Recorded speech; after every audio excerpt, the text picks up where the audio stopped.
Hello and welcome to the Excerpt. I'm Dana Taylor. With students across the nation struggling with skyrocketing tuition and crushing loan debts, a recent antitrust lawsuit accuses 40 of the nation's wealthiest colleges and universities of overcharging students with divorced or separated parents. Every Ivy League institution except for Princeton University has been named as a defendant in the suit, as well as the College Board. The lawsuit comes as the Biden administration works to forgive certain borrowers federal student loan debt, which now totals more than $1.6 trillion. Is the non-federal student aid process a fair one? For more on this case, I'm joined now by USA Today education reporter Zachary Schermele. Thanks for coming on the Excerpt, Zach. Thanks so much for having me. Zach, walk us through the allegation here. Yeah, so this is an antitrust lawsuit that was filed in a district court in Illinois. Essentially, what it entails is there were two students, a former student at American University in Washington, D.C., who then transferred to Boston University. His name is Maxwell Hansen. And then Eileen Chang, who is a former Cornell University student. And both of them say that they're noncustodial parents, which is another phrase for parents who do not necessarily contribute financially to their children's well-being because of a divorce or a separation or something of that nature. Both of these students say that they are non-custodial parents. Higher incomes contributed to them receiving lower financial aid at their particular universities than they would have if just their custodial parents' incomes were considered. And what this lawsuit does is it accuses some of the nation's wealthiest colleges and universities of engaging in a conspiracy to ensure that the amount of financial aid that they offered to many students, potentially 20,000 students is how much the class action estimates, that these universities made it so that these students were paying more than they should have been paying. Zach, help me out here. Isn't it normal to consider the assets of both parents? It is, to some degree, to consider the assets of both parents a normal part of the financial aid process, right? I think that part of what the complication is here is that financial aid at these more selective, these wealthier institutions, that they often offer a significant amount of financial aid for particularly the highest need students. So that is part of the reason why this application, the CSS profile that is implicated in this lawsuit, that's part of the reason why that is included here. It is not necessarily a good thing. I think a lot of people would agree for colleges and universities to be considering to a significant degree higher salary that a non-custodial parent might have in their overall estimations about the degree to which a student might be able to pay for college, right? If you have a parent that makes a lot of money and they have made the determination that they are not going to contribute to any degree to your paying of college tuition, that is a factor that I think complicates the ability of colleges and universities to be able to provide financial aid that reflects a student's circumstances most accurately. You mentioned this College Board profile, the online application. What does it play in this alleged scheme, and how has the College Board responded? So the College Board is this major nonprofit organization that oversees all sorts of elements of the high school experience and has a lot to do with college access and affordability in this country. So if you've taken an SAT test, for example, that is something that has to do with the College Board. It's administered by the College Board. If you have taken advanced placement tests or advanced placement classes, AP classes in high school that could potentially serve a dual credit purpose at colleges and save you money on your tuition, then you've interacted with the College Board. One of the other things that the College Board does is it has this thing called the CSS profile. So that is an application that certain colleges and universities use in order to award non-federal financial aid. A lot of us have probably heard of the federal application for federal student aid. That's the FAFSA. That's what the majority of colleges and universities use that offer financial aid. In fact, if you want any form of federal financial aid, you have to fill out the FAFSA.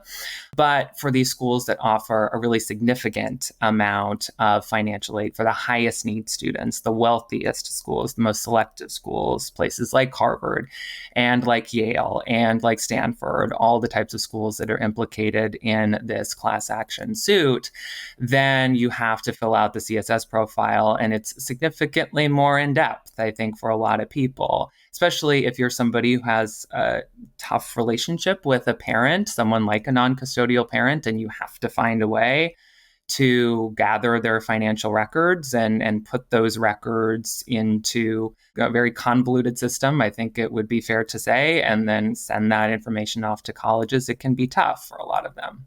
How have the universities responded to this antitrust lawsuit?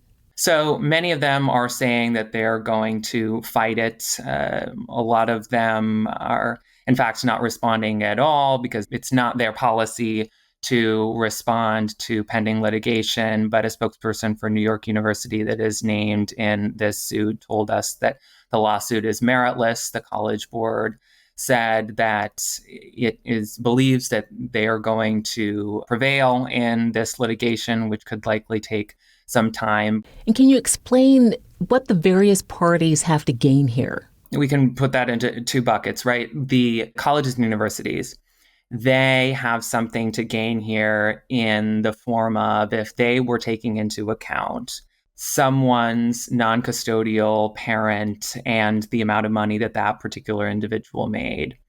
If they factored that calculation into a student's financial aid eligibility, then that could significantly decrease the amount of financial aid that a college or university could offer to that individual student. If this litigation gets to a point where a judge finds favor with the complaints that are made by these students here and their lawyers, then we could be looking at a situation where thousands and thousands of students at some of the nation's most selective and wealthiest schools, where they could be compensated for some of the losses that a judge potentially at some point in the future could estimate. So there's something financially to gain from potential members of what's called a settlement class here, and for a lot of families in that sense. And then if the litigation goes a different way, I think colleges and universities will feel vindicated.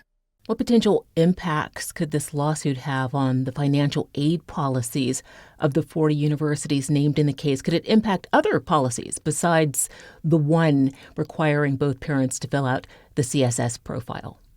I think that this is a tough question to answer, but as I touched on a little bit earlier, this whole notion of antitrust litigation is something that is picking up speed, I think, in the higher education space right now. So a couple of years ago, there was a relatively similar case involving a lot of these same schools that actually has resulted in, the latest number is roughly $300 million in terms of settlements that a lot of these schools have reached with students. And that's going to turn into, hundreds, if not thousands of dollars in checks being mailed to current and former students of a lot of these schools.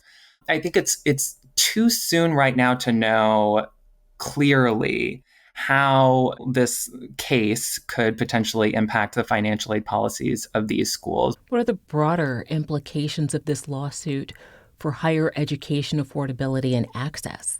I think that's a great question. I think it once again raises a lot of questions about exactly what college is for, especially the schools that are the most selective, what responsibility they have to be engaging in really equitable financial aid policies.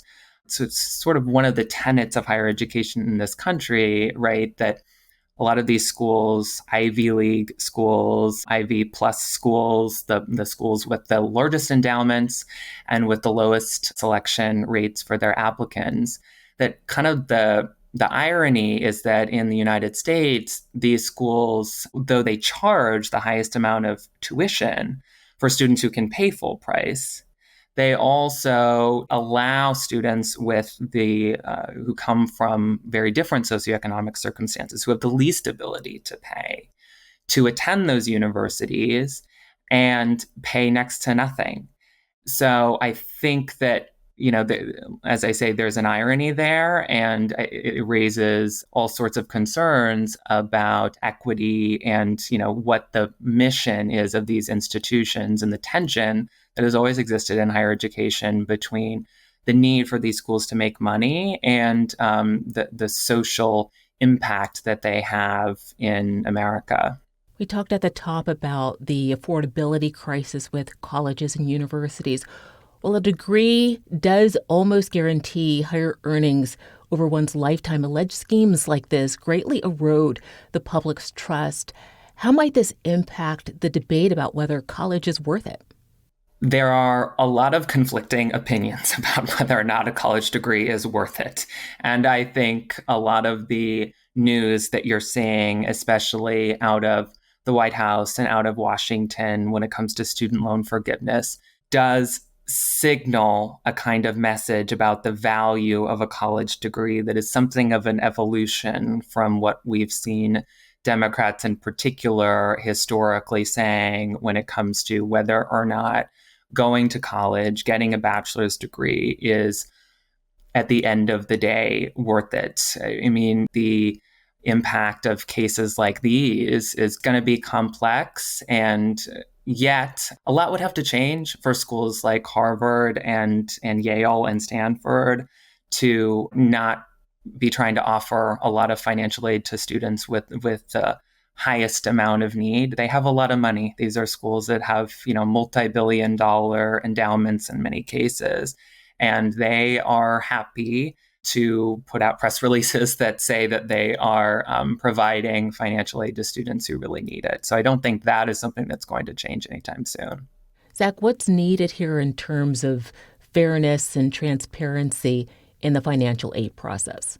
It's funny, this is a question that I've been asking myself a lot ever since the FAFSA, the free application for federal student aid, became a big, giant mess this last year. I always say there are two things in this country that is difficult to know exactly what the price is of, right? If you go to the grocery store and you're trying to get a gallon of milk, it's very easy to look at the expiration date and the amount of fluid ounces in like a gallon of one brand versus another brand. It's really difficult to do that with like an MRI, and it's also really difficult to do that with a college degree. And that is just one of the complications of higher education and why it's become so politicized and so controversial in recent years in this country. There are lots of schools that have committed to financial aid transparency, hundreds of schools, in fact. But the reality of the matter is there isn't any federal law on the books, despite the fact that there is legislation that exists and that is sitting in Congress to standardize financial aid offers. And it doesn't look like that legislation is going to become law anytime soon. Zach, thank you so much for hashing this out with us on The Excerpt. Thank you. Thanks for watching. I'm Dana Taylor. I'll see you next time.